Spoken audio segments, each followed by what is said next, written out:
Moi, j'ai deux fonctions. La première, c'est d'être account manager. Donc, je gère des clients et des dossiers, hein, au même titre que beaucoup de mes collègues.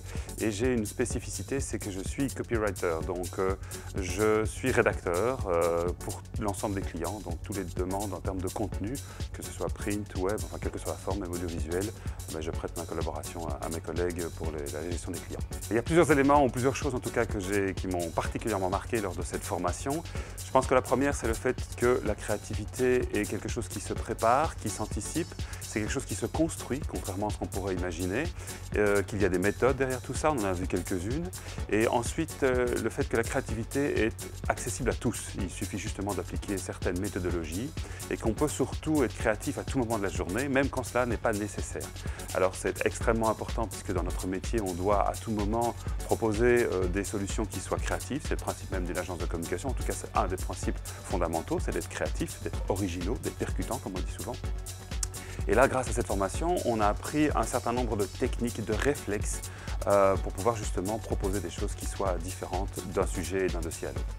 L'application la plus concrète, c'est d'arriver lors d'une réunion, parce qu'on fonctionne sur base de brainstorming régulièrement. Donc lorsqu'on a un dossier que l'on doit préparer, on aime bien se réunir, on aime bien y réfléchir en commun. Donc on réunit un groupe de 4, 5, 6 personnes, enfin on constitue le staff en fonction du dossier et du sujet qui est abordé, et on a une réflexion en commun.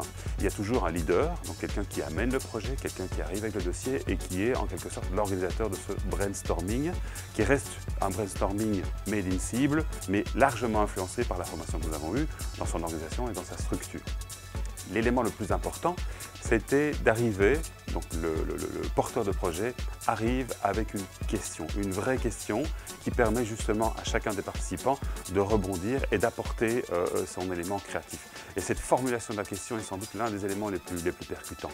Un autre élément important, c'est l'organisation proprement dite de la réunion, avec une réflexion autour des mots, autour d'une réflexion sur le sens que l'on cherche à développer, qui nous permet vraiment d'être beaucoup plus constructif et beaucoup plus opérationnel.